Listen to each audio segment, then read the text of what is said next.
I don't know why that countdown just freaks me out. Like, oh shit. Like, and you think, me, one of my hobbies being rocketry, I sit there and listen to countdowns all fucking day long.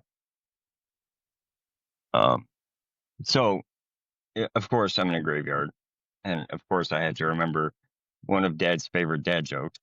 How come there's a fence around the graveyard? We're dying to get in. So here's another one for you. How did Pinocchio figure out he was a real boy? How? His hand caught on fire.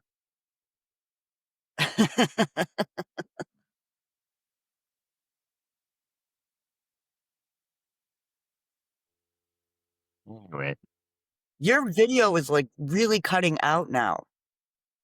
It's, like, I blotchy. I wonder if I ran out of high speed data. I mean, I've got full bars, but I might have run out of high speed data. Fuck. I can still hear you. I'm not going back to the Wi-Fi. Sorry, we're just Wow. gonna have to deal with it. And it's not even Mercury retrograde. I, you know, I probably, yeah, I probably ran out of high speed data on my phone. It might recuperate. It's It might fine. not. Anyway, they don't need to see We'll me. make it work.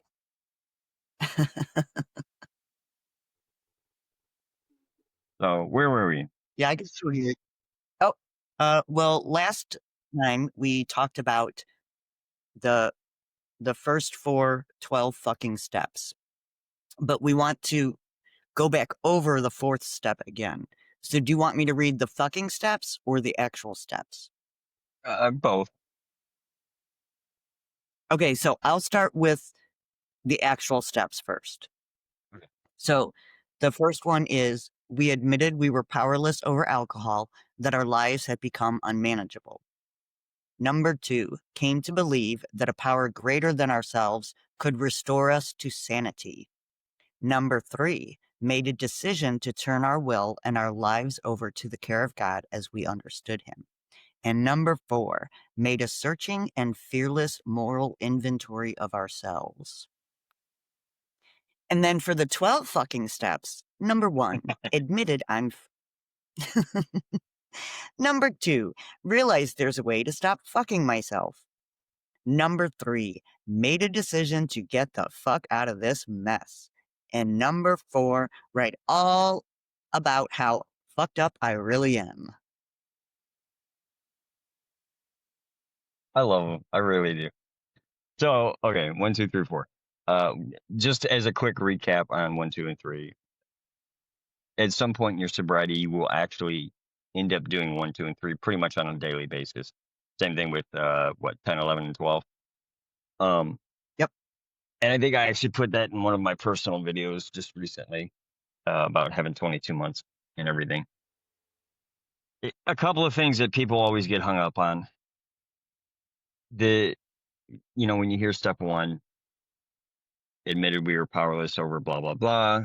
Insert unhealthy coping mechanism, whether it be drugs, sex, gambling, work, Yep. kleptomania, whatever codependency you may or may not have, and had become unmanageable. The unmanageable part, I used to get hung up on this too, because, a lot of people, when the first one or two times they come into rehab and recovery, relapse is not a requirement of recovery. Okay. You don't have to keep doing this.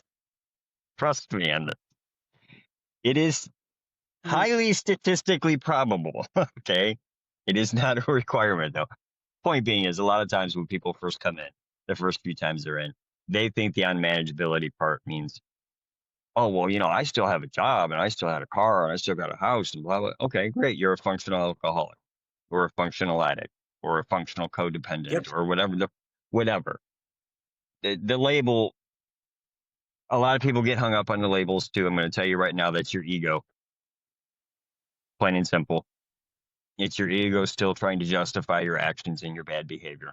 Okay, that's all that is. Don't get hung up on the label. I was a functioning addict. Yeah, I was a functioning addict. I still went to work. I still. I And mean, for a long sorry. time, that's what I would tell myself. Yeah. And I know you've heard me say this. Okay, I was an intravenous heroin. The biggest problem I had, supply. It's not true. But at the time, that's how I thought. Okay. If I could just stay high, everything would be great. Hey, if everybody would just do what I said and what I wanted, everything would be fine. No, it's not how it works. Oh, that's funny.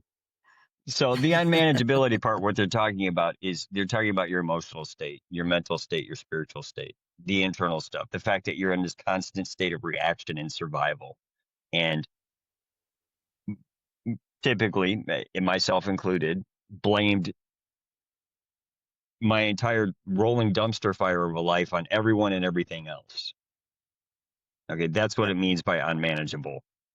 It means that you are, while under the influence and before you actually learn what sobriety is and how to live in sobriety, you allow yourself, and it is you allowing yourself, and we'll get into that, to have other people, places, and things dictate essentially your reality, because what they're dictating is your emotional state and all this other stuff.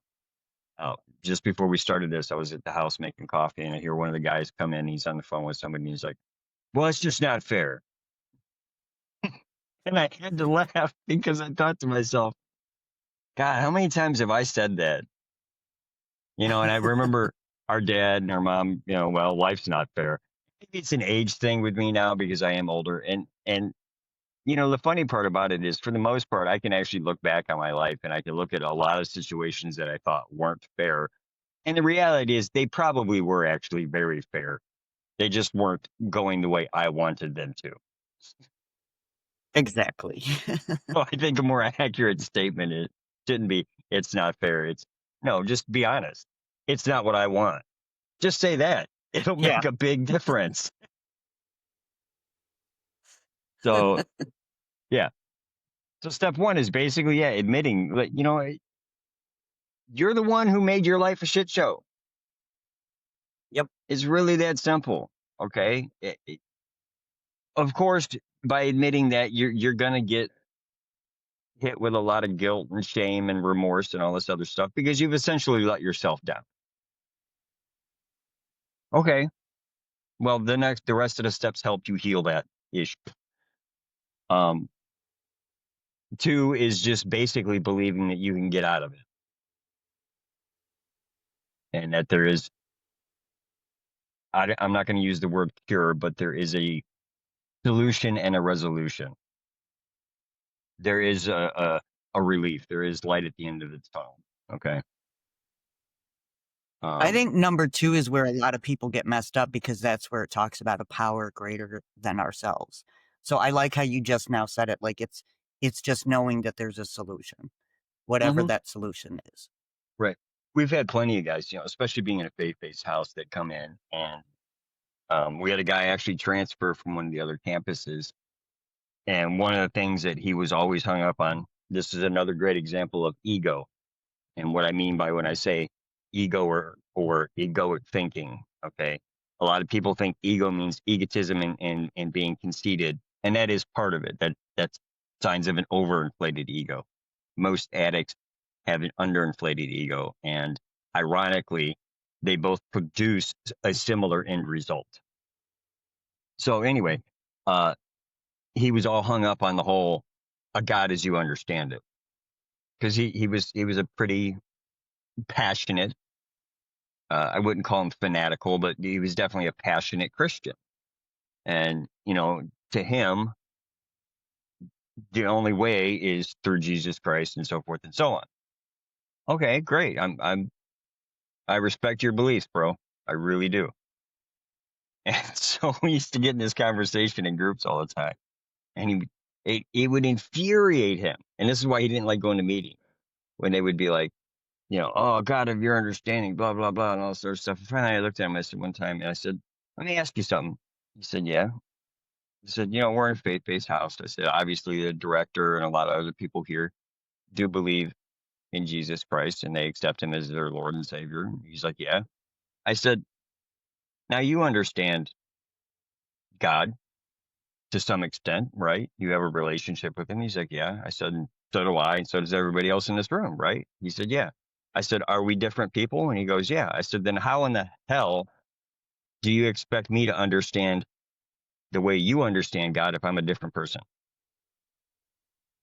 And he That's sat a there and good way to put it. he sat there and he just kind of looked at me. I said, is that not exactly what they're saying? A God of your understanding? I said, my experience of God is going to be totally different than yours. Granted, there might be some overarching similarities, awe, joy, whatever.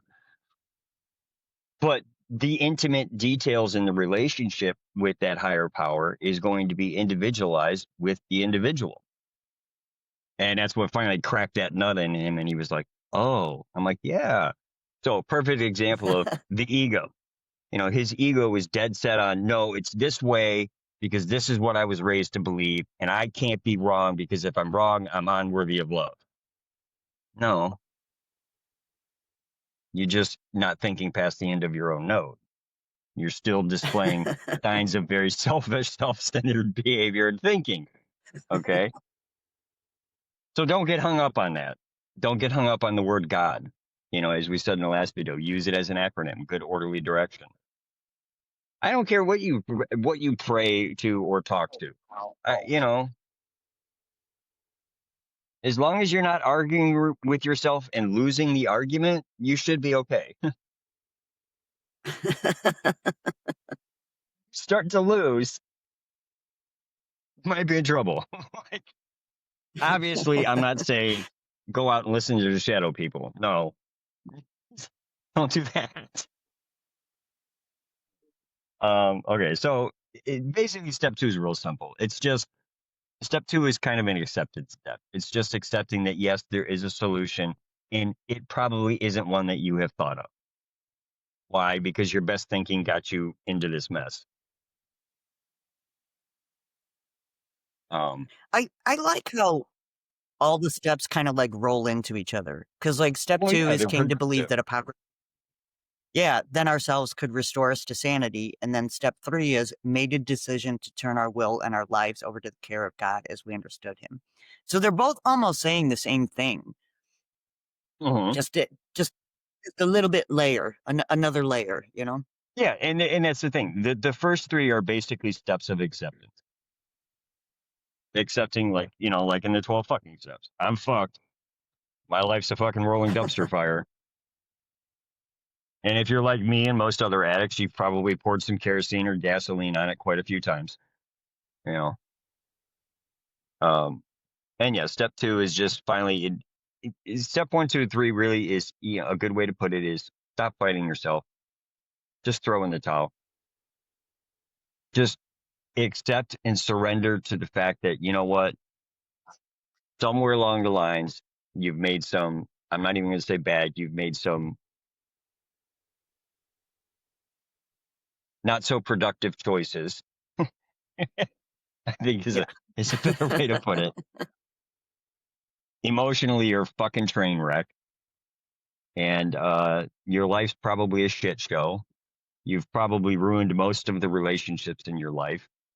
And I'm not just talking about the intimate romantic ones. I'm talking about with your friends, your family, your bosses, your coworkers, complete strangers on the street, because believe it or not, we can tell when you're high or drunk. You know, when I can smell you, when I can smell your breath from 5 feet away. Okay, you know, um, that's the unmanageability part. You know, and just because you've made some for for the sake of this conversation, just because you made some bad choices doesn't make you a bad person. Okay, No, of course not. it's really that simple. You know, and just, you know, when I got my biggest amount of sobriety was not this rehab, but the last one.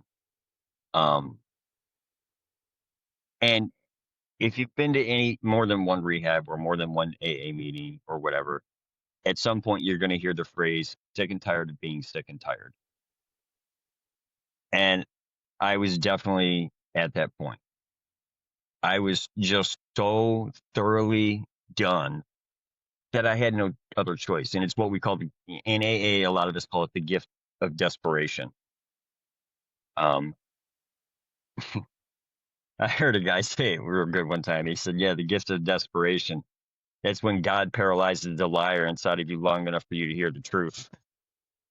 I was like, that's good. But That is pretty good. when I went in there, I had made a decision. Somebody had said this to me, and it was, take a vacation from yourself. Seriously. You've been beating yourself up for so long, and it's gotten you nowhere. Just, okay, let somebody else make some decisions for you for a little while. What's the worst case scenario? Worst case scenario, nothing changes and you end up exactly back where you were. What are you afraid Yep. of? I mean, seriously. And I've talked about that in my other I videos too. I But have this thing, Chris, where I do a gratitude practice, and sometimes I'll yeah, talk to people about this, and they're like, I don't want to sit down and write 10 things I'm grateful for, blah blah blah, and I'm like, okay, how about you just try it for one day? If you don't like it, go back to doing what you've always been doing. Like nothing I, gained, nothing lost. Like it's kind of the well, same thing with getting sober, you know? yeah. And I mean, that's the thing. It's,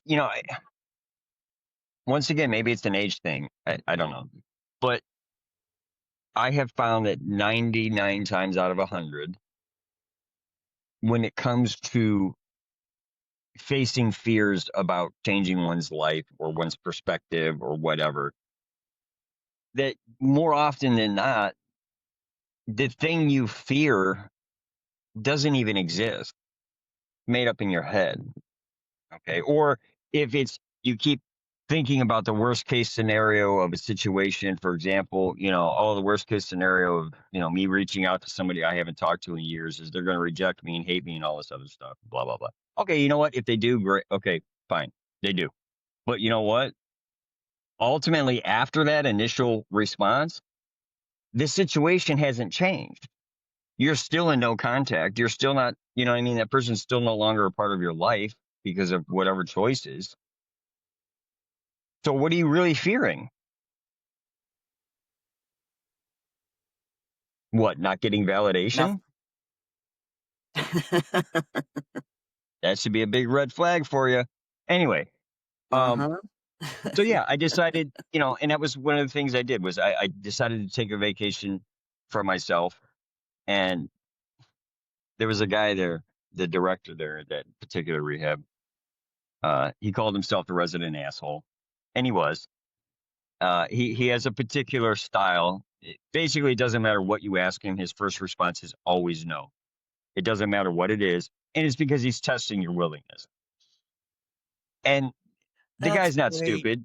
He's a recovering addict himself, and he's got a house of 120 dudes, and he knows if he gives us an inch, we're going to take a mile.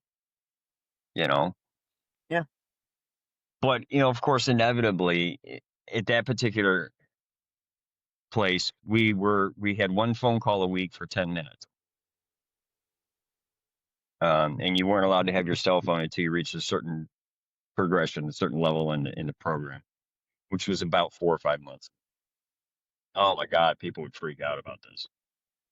I got to get a hold of my baby mama, and I got to get a hold of this person and that person. And he's like, for what? Well, I got to let them know that I'm okay. He's like, they know you're okay. Yeah. It's kind of like, the few times I went to jail. I remember my mom telling me, those were the nights that she got a good night's sleep. And I was like, why? She's like, because I knew you were safe. So anyway, um, All right. director of that old place he would tell a lot of the new guys that were dying to get their phones and everything, like give your family and friends and girlfriends and all that, give them a break. Yeah. They're finally sleeping okay Okay. at night because they know you're not out there, you're not in danger, you're not hurting yourself, you're in a safe environment, and you're trying to get help. They don't need you Yep. to come and save them. That's a part of the ego again. So just a They quick need recap. you. They need you to get better. Is what they need. They need you to work on yourself. Exactly. So the quick recap, 1, 2, and 3 is basically all about accepting and surrendering to the process. Um, that's really all it is. And at least planting the seed or entertaining the idea that not only is it okay to ask for help, but that help is available, not just through the people around you, because you can use that. You can use your support group as your higher power initially.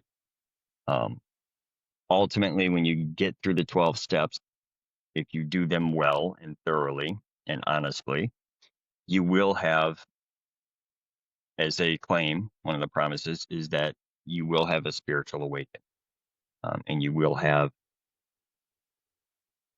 a relationship and an experience with whatever your higher power is. Uh, and and I know you know this for a fact, but I will tell you firsthand, and this is an absolute guarantee. At some point in your sobriety,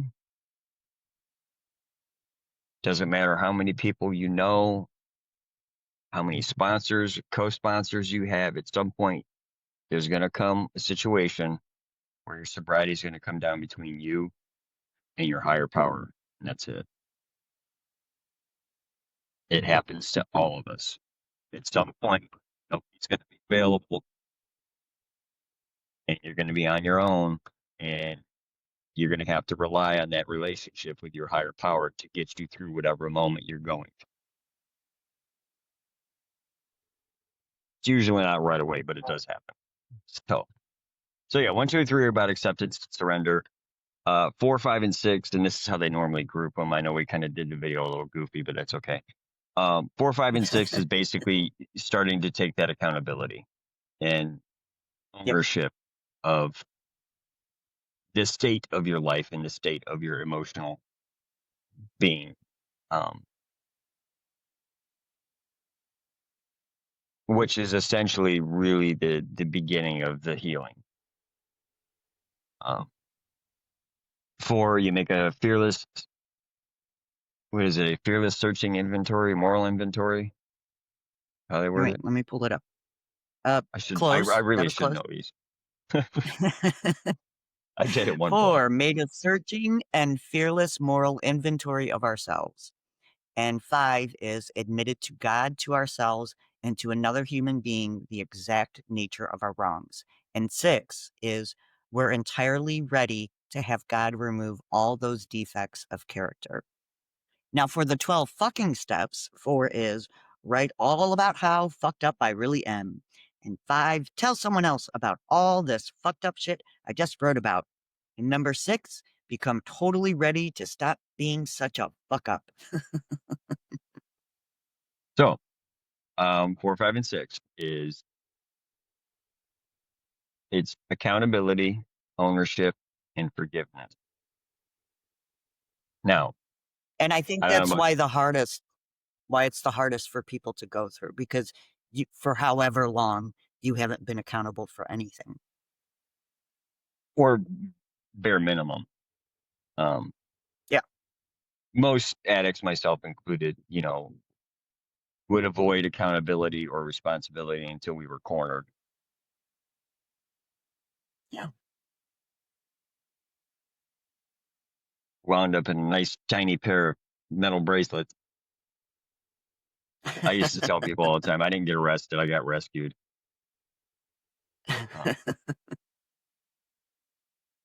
Actually, my one friend who relapsed a few months ago actually just contacted me because the car he bought is in my name and it's now impounded because, as he put it, the inevitable finally happened. Oh, I've got some decisions to make there, but that's a whole nother video and story. Anyway, so yeah, it's 4. Nobody ever does 4 100% correct the first time. Nope. Everybody's always got at least 1 or 2 things that they don't want to put on there because they're too embarrassed or they're too ashamed. And that's, you know what, that's okay. If your sponsor's good enough, they are going to make you do it again anyway. So You're not getting away with it. And unfortunately, as cliche as it's going to sound, you're just cheating yourself. Yeah, you are. But you don't I can, realize that, no, you you don't. know? And I can tell you firsthand from sponsoring people and taking people through the fourth step. I'll be brutally honest. I was only half listening anyway. And there was nothing, I have yet to hear anything that A, I didn't already do myself or I haven't already heard. There's, I've never heard anything that offended me or shocked me, you know. So, I'm trying to think if I have, but no, I haven't. yeah. It's almost like when you hear someone tell you like their fourth step, you're like, yeah, that sounds about right. hmm Yeah. Um, if you do it very, as I say, fearlessly and very thoroughly, um, it, it, it is a relief because usually there's some deep secrets there that you haven't told anyone or didn't want to admit to anyone or whatever. And when you finally get that out, you know, what's the saying? A problem shared is a problem half. And Yeah. the other bumper sticker philosophy that's good is you're as sick as your secret. Mm, I like So that one. you don't want to be sick anymore? Get rid of the secrets. Um, Now, when you go through the book and your sponsors will typically, they'll talk about resentment, um, real or imagined, and there's a difference. Um, they have about the same effect, but it's against people, places, and institutions. And what that means is obviously people is pretty self-explanatory. Places could be where you grew up, um, where you're currently living, the rehab you're in. Institutions are typically things like schools, police, um, the government, IRS, you know, all of those lovely things. I think I They were said it in the all a last little bit. video. Yeah. Resentments aren't just anger. Okay. Resentments are anytime you have a essentially an unprovoked emotional reaction at the thought or being in the presence of that person or being in that place or, somebody brings up. Once again, I asked the question, why do so many people in jail and rehabs want to watch the show Cop? I still want a good answer for this. Um, you know, there's that. Now, one thing that I know, part of the reason I was asked to do a second 12 step immediately or fourth step immediately, and I've had to ask this of my sponsees as well, is a lot of people miss the whole sexual conduct portion. Hmm. Yeah. Make sure you include that. It's very important. Um, and I think that one's pretty self explanatory. It's just anytime that, you, whether it was your own personal boundaries or somebody else's boundaries, you kind of pushed or tested those boundaries with what deep down in your heart and in your soul you would consider borderline morally or ethically wrong. I mean, some people, it's full on criminal, some of their sexual conduct, and I'm not going to get into all that. I will say this, I think it's absolutely hysterical and ironic that the entire page on sexual conduct in the big book of AA is on page 69. Just, I'm not judging, I'm just saying. I didn't even realize that. It absolutely is. They should put it on 69 and on page 138 because 138 is 69 twice. Right.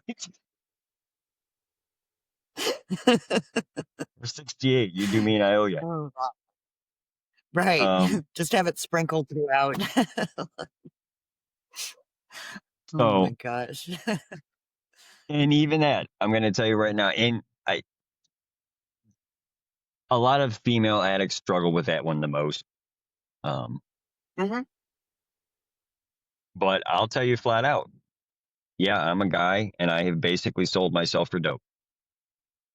I'm not going to go into details as to what it is, but I have, and it's a line that I thought I I would never cross, but I did. speaking about female addicts, I think a lot of them really have trouble with that because I don't want to say straight across the board, but I think women addicts in general have more of a victim mentality when it comes to thinking about that. Hmm. They do. Yeah, Um, Part of that society, part of that's individual upbringing. sure. Um, Part of it is I'm going to chalk it more to society than anything else, but it is a lot easier for a female to play the victim card and get a result that she wants than it is for a guy. Yeah. You know, In some um, instances, yeah. Yeah. yeah, it really is. And so of course that mentality or really it's a form of codependency, but we'll get into that later. It just carries through and perpetuates itself. Um, and it's not to say that guys don't encourage it or enable it because we do. Yeah, Takes two to tango. Um, exactly. you know, I can tell you this too, and I'm sure my sister can, you know, verify this.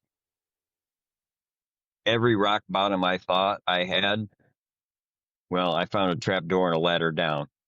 So believe me when I tell you, every line I ever drew in the sand, I dove over head first. A lot of people are, especially early on, they're all like, "Oh, it's for my particular drug of choice." One of the things that kept me in active addiction for a long time was the fear of being dope sick. Well, after the first time of quitting cold turkey, I got over that fear real quick. You know, and then it's the fear of overdosing. Well, 30 overdoses later, I'm definitely over that fear. Then it was jail. Well, I've been there a few times. I'm not afraid of that anymore. You know, so yeah, and that's what they mean by it's progressive. Not only does your tolerance on your particular substance go up, um, but your personal tolerance on the lengths you will go to get that substance go up as well. Progressive. So okay, so I you write agree. down all this stuff. You write down things that you have resentments against, situations, people, and like how my sponsor did it was pretty much right out of the book. And it was, you write a list of the people, places, and things you have resentments against. You write what the resentment or argument, whatever the hell it was. Oh, they broke my heart. They cheated on me. They did this. They did that. They whatever. Well, then you got to write the part that you played. Okay. Well, what part did you play in this particular breakup? And a lot of people struggle with that because B, sorry, keep going. Say I just just felt like blow smoke dancing. at it. I'm working on it. I haven't lit it yet. You got me babbling. Anyway, uh, and that's the more difficult part. And it's because a lot of addicts we have a victim mentality. Okay, and I've seen it at the house. And like I said, I've said it in all my other videos. I don't speak on stuff unless I have experience with it. So if I say something, it's because I've done it myself probably 100 times over. Have I played the victim card? Have I been a professional victim? Fuck yeah. Shit, I should have got an Oscar for it. Are you kidding me? I Professional was a victim. okay, seriously, I was a panhandler and I was so good I had somebody put up a GoFundMe website and raise $1,600 over a weekend for me. I So I remember was that. Do definitely, you yeah, remember talking to me about that? You were yes, like so proud. And I was like, I know. oh, he doesn't even see it. He doesn't even No, see right. Trust me, I was a professional victim. Let me tell you. it. Um, so yeah, it's just, take accountability, own your shit. My sponsor broke down my fourth step a little bit. Like we did it by the book, but she did it in phases. So it was like first just write down all the shit that you're mad at, that you're resentful for. Just get it all out. Don't worry about it. And then we went to the next one. And then we went to the next part. And And I that's a good like way to that do she it. did it. Yeah, because then it was like, oh, I get to write about all this stuff that pissed me off, but not realizing that I'm going to have to say what my part in it was yet. So it kind of forced me to get more out, I think. Yeah, Well, she was and clever. and that's good. I like that. I do like that a lot because one, it is a very cathartic exercise. Um, and you probably got more out of your fourth step because of that. And I was just going to say, Mhm. what a lot of people struggle with in the whole, what part did I play is, first of all, just identifying what part they played.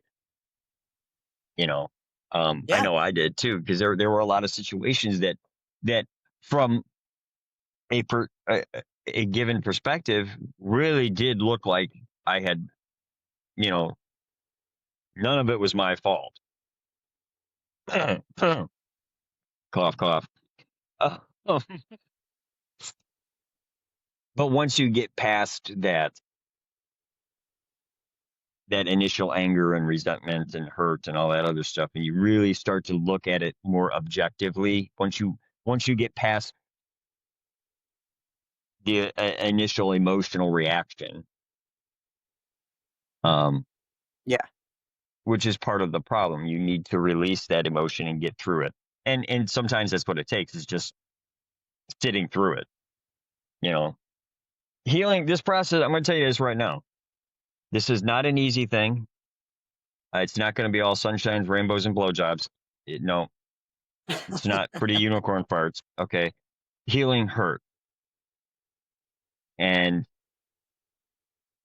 you're going to cry. You're going to be mad. You're going to be frustrated. You're going to you want to pull your fucking hair out. You're going to want to walk out the door every 5 minutes. You're not going to be comfortable in your skin. Okay. That's growth. Think about it. We'll use the Do the you find the do, universal do you caterpillar find butterfly analogy. Hold on. Do you know that when a caterpillar goes in its chrysalis, it literally eats itself? It liquefies its own body and digests itself in order to become a butterfly. I mean, that's some serious, like, that. Yeah, that's okay. This is basically what you're going through. Anyway, go ahead. that's a really good way to put that, first off. But do you find, because you and I had talked about this before, that I still, once a year, I try to do like an inventory of myself. And if I'm really going through things in my life, I'll do it then.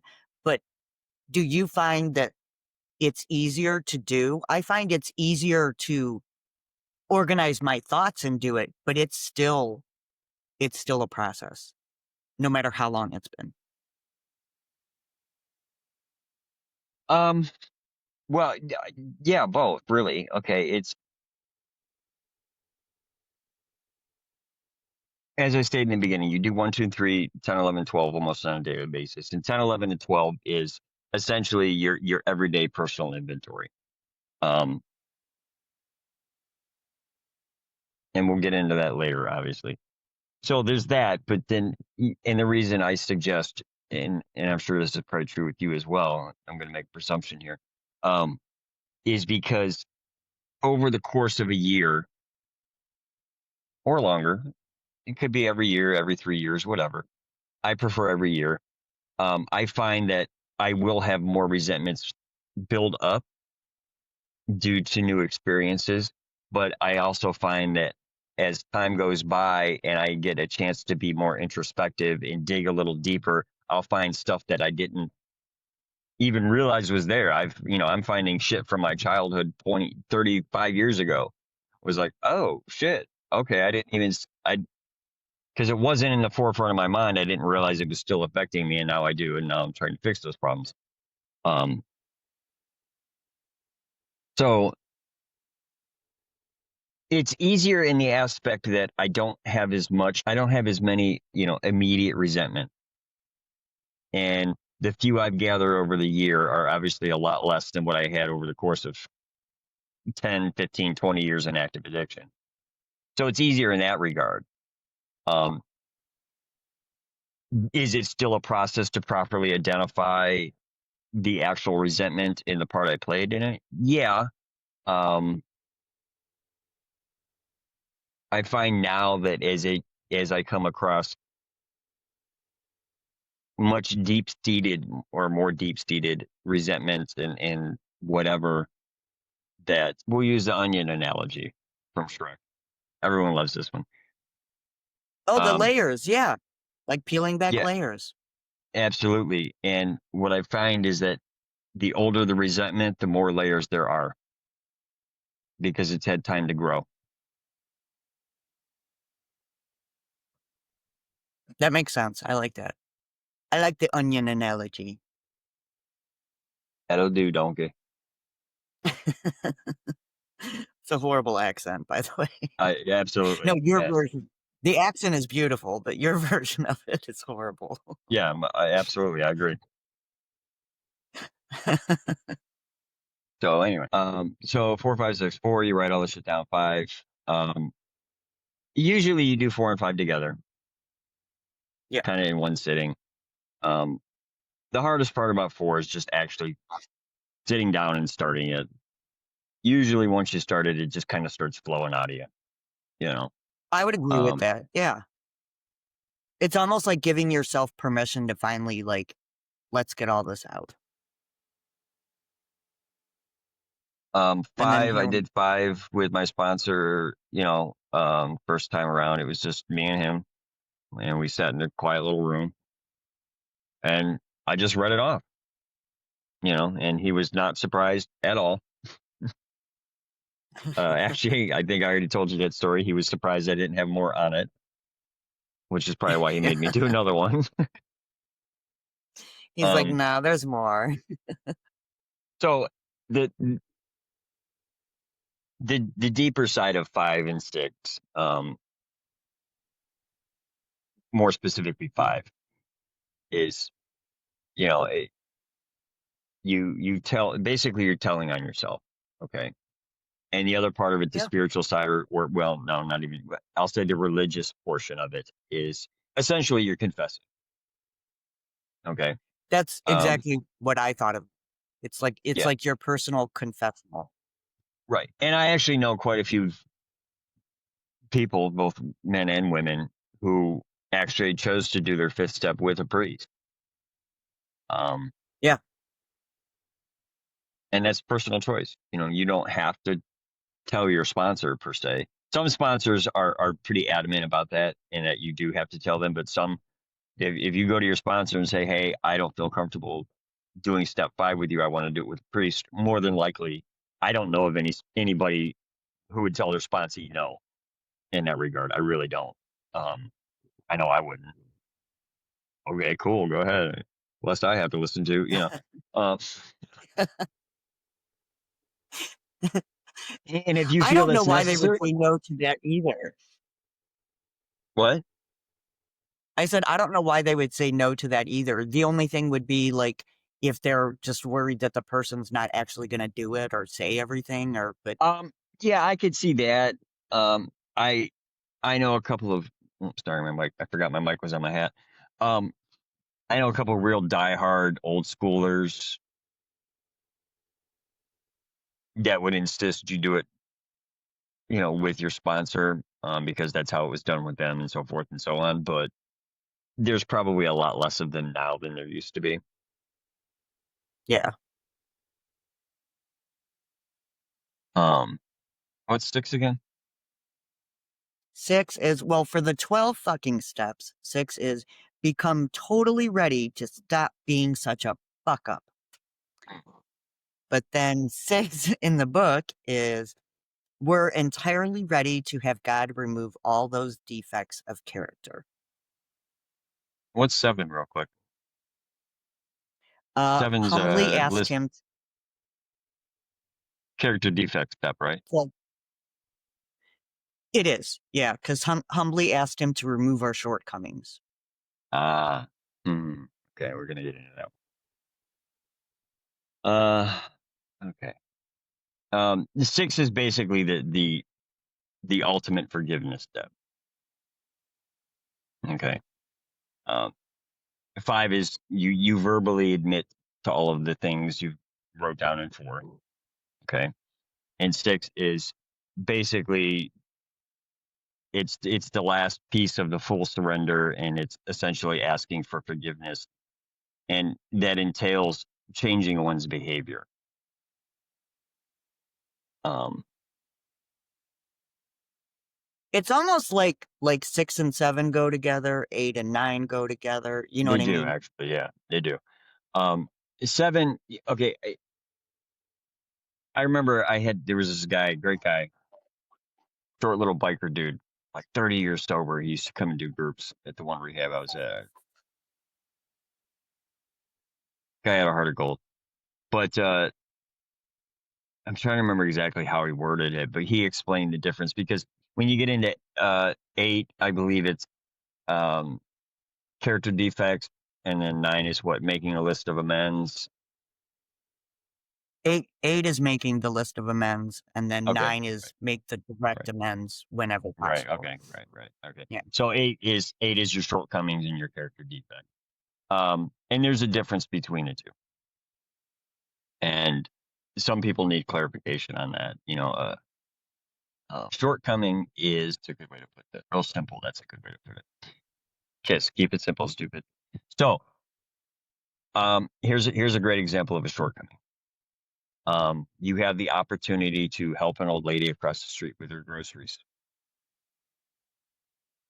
and you decide you don't because you don't want to take the time. That's a shortcoming. A character Yeah. defect would be you see that same, you don't even recognize the opportunity. You're just so selfish and self-centered that you don't even think about doing an act of kindness or generosity, or Yeah. you're mean to the person or whatever because she's in your way, and you You think that's go and push perfectly the old okay. lady over. Right. That's a And you think character that's defect. perfectly okay. Right. That's definitely a character defect. Okay. A shortcoming is when, you have a moral or ethic compass, an internal compass basically. And that internal compass wants you to do a particular behavior, but you don't.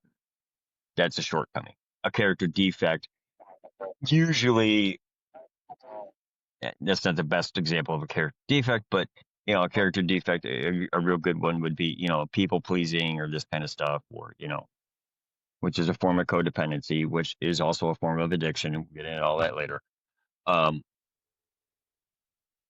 yeah, a character defect is usually a maladapted way of dealing with life or certain situations. An overinflated or underinflated ego would be considered a character defect. Um, if you have a good sponsor, they will get into a whole list of character defects, because they're not so easy to identify, because oftentimes shortcomings and character defects will look very similar or will have a similar outcome. Um, so what you're asking for in step 8 is essentially an extension of the step 3 prayer, which is thy will be done, not mine. And that is relying on your higher power, and as well as the hopefully objective advice of your sponsor to help start guiding you in your new way of life. Um, and stop doing fucked up shit. Like, Well, really? when you were talking, I was looking at the 12 fucking steps, and number 7 is try to do less fucked up shit all the time. Like, Yeah. that's it. Nice You and know, simple. And then make a quit list of throwing your people that cigarette have butts fucked out the over. window. Put the shopping cart back. Yeah. Fold your fucking laundry. Wash your ass. Like,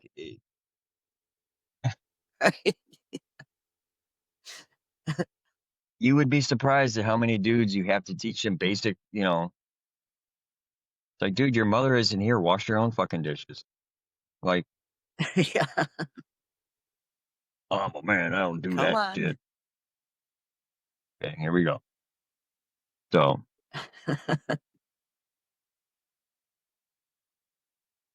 uh, I think we should stop here for the day.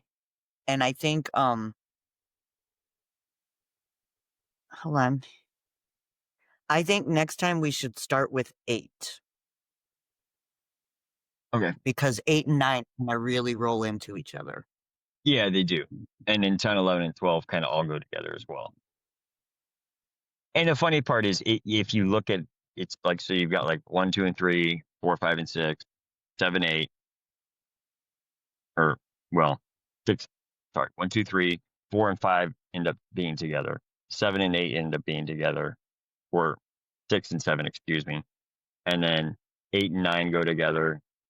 And then like 10, 11, and then 12. That's the Yeah. original sticks from the Oxford group. Yep. Kind of like George Carlin's skit on the Ten Commandments. If you've ever had the opportunity to see the George Carlin skit on the Ten Commandments, I highly recommend it because he shrinks them down to about 3. It's so good. So It good. is. It's very good. God rest his soul. I miss that man. Um, so yeah, I mean, basically, like I said, 1, 2, and 3 is about acceptance and surrender. 4, 5, and 6 is about taking accountability, not just accountability, but ownership of where your life is at and why you're in the emotional state you're in. Okay. Yeah. Um,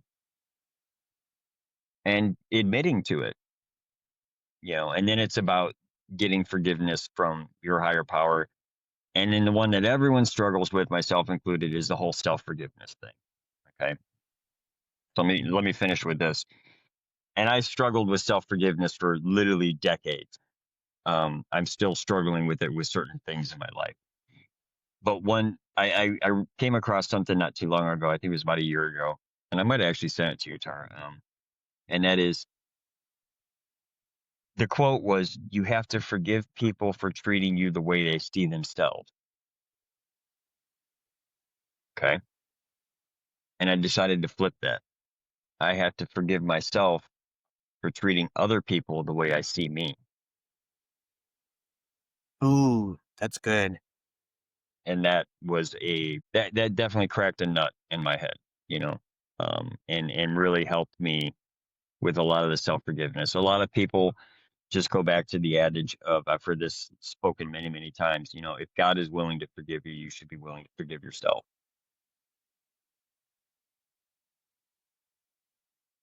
It didn't work so well with me. The other one worked much You better with needed me. something. Yeah. Um, so yeah. All right. We can leave it at that.